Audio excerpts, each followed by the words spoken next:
ഇലക്ഷന്റെ ചൂട് കാരണമോ അതല്ലെങ്കിൽ പ്രതിഷേധത്തിന്റെ വലിപ്പക്കുറവ് കാരണമോ മലയാളികൾ ശ്രദ്ധിക്കാതെ പോയൊരു പ്രതിഷേധം നടന്നുകൊണ്ടിരിക്കുന്നുണ്ട്. വേറൊന്നും ആയിരുന്നില്ല, ട്രാൻസ്ജെൻഡർ പേഴ്സൺസിന്റെ അമെന്റ്മെന്റ് ബില്ല് 2026 ലോക്സഭയിൽ അവതരിപ്പിച്ചതിനെതിരെ തുടർന്ന് അതിനുമായിട്ട് ബന്ധപ്പെട്ടാണ് ഇപ്പോൾ പ്രതിഷേധം നടന്നുകൊണ്ടിരിക്കുന്നത്.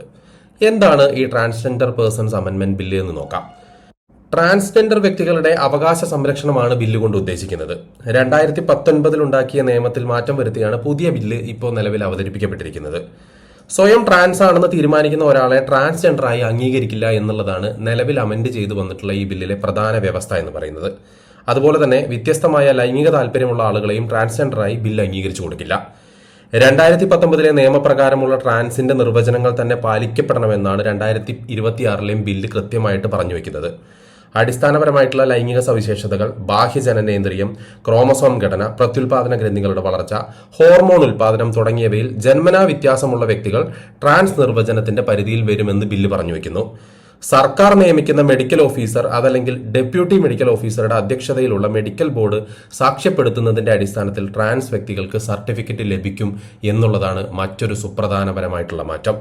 ഈ സർട്ടിഫിക്കറ്റ് ലഭിക്കുന്നവർക്ക് ആധാർ, വോട്ടർ ID തുടങ്ങിയവരൊക്കെ തന്നെയും ജെൻഡർ മാറ്റം ചെയ്യുവാനും സാധിക്കുമെന്നുള്ളതാണ്. ഇനി ട്രാൻസ്ജെൻഡർ കമ്മ്യൂണിറ്റിയുമായിട്ട് ബന്ധപ്പെട്ട് കുറ്റകൃത്യങ്ങൾ ചെയ്യുന്നവർക്കുള്ള ശിക്ഷയും ഈ ബില്ലിൽ കൃത്യമായിട്ട് തന്നെ നിർവചിക്കുന്നുണ്ട്. ഒരാളെ ട്രാൻസ്ജെൻഡർ വ്യക്തിത്വം സ്വീകരിക്കാൻ നിർബന്ധിക്കുന്നവർക്ക് 10 വർഷം വരെ ജീവപര്യന്തം തടവും 2 ലക്ഷം രൂപ വരെ പിഴയും ലഭിക്കും. അതുപോലെ തന്നെ കുഞ്ഞുങ്ങളെ തട്ടിയെടുത്ത് ലിംഗപരമായ മാറ്റങ്ങൾ വരുത്തുന്നവർക്ക് ലൈഫ് ഇംപ്രിസൺമെന്റും അതുപോലെ 5 ലക്ഷം രൂപ പിഴയും ഈടാക്കുമെന്നുള്ളതാണ് പറയുന്നത്. ട്രാൻസ്ജെൻഡർ വ്യക്തികളുടെയും അല്ലാത്തവരുടെയും ട്രാൻസ്ജെൻഡറായി വസ്ത്രം ധരിക്കുന്നതിനും പെരുമാറുന്നതിനും ഭിക്ഷാടനത്തിനും നിർബന്ധിക്കുന്നവർക്ക് 5 മുതൽ 10 വർഷം വരെ തടവും 1 ലക്ഷം രൂപ പിഴയും ഈ ബില്ല് വ്യവസ്ഥ ചെയ്യുന്നുണ്ട് എന്നുള്ളതാണ്. ചുരുക്കി പറഞ്ഞാൽ ട്രാൻസ്ജെൻഡർ കമ്മ്യൂണിറ്റിയെ പ്യൂരിഫൈ ചെയ്യുന്ന ഒരു ബില്ലാണിത്. കേരളത്തിലടക്കം ഒരുപാട് പേര് ചുമ്മാ സാരിയും ചുറ്റിയിട്ട് ട്രാൻസ് ആണെന്നും പറഞ്ഞു കിടക്കുന്നത് ഒരുപക്ഷെ നമ്മളെല്ലാവരും കാണുന്നവരാണ്. അതുപോലെ തന്നെ ട്രെയിനിലൊക്കെ യാത്ര ചെയ്യുന്ന സമയത്ത് ഇത്തരത്തിലുള്ള ശല്യങ്ങൾ പലപ്പോഴും നമ്മളൊക്കെ അനുഭവിച്ചിട്ടുള്ളവരായിരിക്കും. എന്തായാലും ഒഫീഷ്യലായിട്ട് ട്രാൻസ്ജെൻഡർ ആയാൽ അവർക്കുള്ള പാക്കേജുകൾ സർക്കാരിന് പ്രഖ്യാപിക്കാനും ഇത് പ്രാവർത്തികമാക്കാനും സാധിക്കും. ഇപ്പോഴുള്ളത് നിലവിൽ ഇതുമായിട്ട് ബന്ധപ്പെട്ട് നിൽക്കുന്ന ഒരു കുത്തഴിഞ്ഞ സിസ്റ്റമാണ് എന്നുള്ളതാണ് ഇത്തരത്തിലുള്ള ബില്ലിനെ കൊണ്ടുവരാൻ വേണ്ടിയിട്ട് കേന്ദ്ര സർക്കാരിനെ പ്രേരിപ്പിച്ചിട്ടുള്ളത്. ഈ ട്രാൻസ്ജെൻഡേഴ്സ് ബില്ലിനെ എതിർക്കുന്നതുമായിട്ട് ബന്ധപ്പെട്ട് പ്രതിഷേധത്തിനിടയ്ക്ക് ശീതൾ ശ്യാമു എന്ന് പറയുന്ന ഒരു ആക്ടിവിസ്റ്റിനെ ഒരു പക്ഷേ നിങ്ങൾക്ക് എല്ലാവർക്കും പരിചയമുണ്ടായിരിക്കും. അദ്ദേഹത്തോട് ഇതുമായിട്ട് ബന്ധപ്പെട്ട് ഒരു ചോദ്യം ചോദിക്കുന്ന സമയത്ത് അദ്ദേഹം കൊടുത്തൊരു ഉത്തരം ശ്രീകൃഷ്ണന് 10 ഐഡന്റിറ്റി ഉണ്ട്, എന്നിട്ട് ശ്രീകൃഷ്ണൻ എവിടെന്നെങ്കിലും ഐഡന്റിറ്റി കാർഡ് എടുത്തോ എന്നാണ്. അപ്പോൾ ശീതൾ ശ്യാമിന്റെ ഈ ഒരു ചോദ്യം നമുക്ക് നിസാരമായിട്ടോ അതല്ലെങ്കിൽ നിഷ്കളങ്കമായിട്ടോ ഒക്കെ തോന്നുമായിരിക്കും. കാരണം മഹാവിഷ്ണുവിനെ ഉദ്ദേശിച്ചാണ് ശ്രീകൃഷ്ണൻ എന്ന് പറഞ്ഞിട്ടുള്ളത്. 10 അവതാരങ്ങളെയാണ് ഈ പറയുന്ന ശീതൾ ശ്യാം ഉദ്ദേശിച്ചിട്ടുള്ളത്. ശീതളിനോട് ചോദിക്കാനുള്ളത് മറ്റൊരു ചോദ്യമാണ്.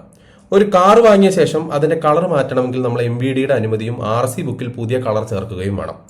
അങ്ങനെയുള്ളപ്പോൾ ജനിച്ചയുടനെ സ്ത്രീ പുരുഷൻ എന്ന് രേഖപ്പെടുത്തിയ ഒരാളുടെ ജെൻഡർ ഐഡന്റിറ്റി മാറ്റണമെങ്കിൽ അതും നിയമപരമായി വേണ്ടേ എന്നുള്ളതാണ് ചോദ്യം. അതോ സ്വയം അങ്ങ് പ്രഖ്യാപിച്ചാൽ മതിയോ? അങ്ങനെയാണ് എന്നുണ്ടെങ്കിൽ ഓരോരുത്തരും സ്വയം അവരുടെ ജെൻഡർ പ്രഖ്യാപിക്കുന്ന ഒരു സാഹചര്യം ഉണ്ടാവുകയാണെന്നുണ്ടെങ്കിൽ ഈ നാട്ടിൽ ഉണ്ടാവാൻ പോകുന്ന അരക്ഷിതാവസ്ഥ എത്രമാത്രമാണെന്ന് നിങ്ങൾ ചിന്തിച്ചിട്ടുണ്ടോ? ശീതളിന്റെ ആധാറിൽ ഇപ്പോഴും പുരുഷൻ എന്ന് തന്നെ ആയിരിക്കും മിക്കവാറും. ഈ ബില്ലിലൂടെ അത് സ്ത്രീ എന്നാക്കാൻ പറ്റും എന്നുള്ളതാണ് ഈ ബില്ലിന്റെ ഒരു ഗുണം. അല്ലാതെ ശീതള് ഈ പറയുന്ന തെരുവിൽ കടന്ന് പ്രതിഷേധിച്ചത് കൊണ്ട് ഇതിന് പ്രത്യേകിച്ച് മാറ്റങ്ങളൊന്നും തന്നെ ഉണ്ടാവാൻ പോണില്ല.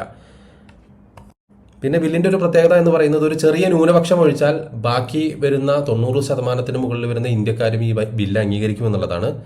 ഇനിയിപ്പോൾ സാധാരണഗതിയിൽ എന്തെങ്കിലും തരത്തിലുള്ള ഇത്തരത്തിലുള്ള ബില്ലുകളൊക്കെ തന്നെയും വരുന്ന സമയത്ത് എതിർക്കുന്ന മതമേലധ്യക്ഷന്മാരും ഈ കാര്യത്തിൽ പ്രത്യേകമായിട്ടുള്ള ഒരു അനുകൂലമായിട്ടുള്ള അവസ്ഥ കേന്ദ്ര സർക്കാരിന് ഈ വിഷയത്തിൽ ഒരുക്കി കൊടുക്കുമെന്നുള്ളതാണ്. എന്തായാലും ഈ ഒരു ട്രാൻസ്ജെൻഡേഴ്സ് പേഴ്സൺസ് ബില്ല് വലിയ തട്ടുകേടുകളൊന്നും തന്നെ ഇല്ലാതെ കൃത്യമായി തന്നെ നിയമമാവുകയും അത് ഈ രാജ്യത്ത് നടപ്പിലാവുകയും ചെയ്യുമെന്ന് തന്നെ നമുക്ക് ശുഭപ്രതീക്ഷയുണ്ട്.